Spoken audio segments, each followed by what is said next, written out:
I recently read this prayer about shut down places and thought it was fitting for our lives right now, so I adapted it for our congregational prayer today.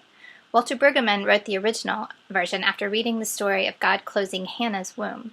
Hannah was the mother of Samuel in the Old Testament story, and Samuel was the prophet who anointed David. Please join me in prayer. Dear God of Hannah and Samuel and of all of us, it does not come easy to us to imagine that you closed the womb of Mother Hannah and thereby foreclosed the future for a time. And yet we can name in your presence a myriad of shut down places around us. Those shut down in poverty and despair. Those shut down in fear and in rage. Those shut down by abuse and violence.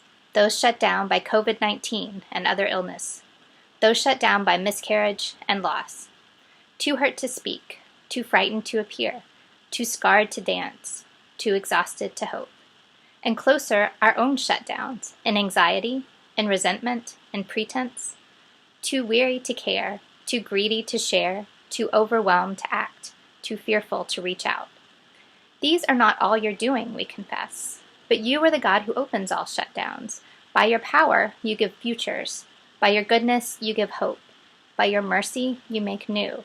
And by grace, you help us act and turn inward grace into outward love. So we bid you this day to come to our shutdown places and give birth anew, just as you opened the tomb on Easter. Amen.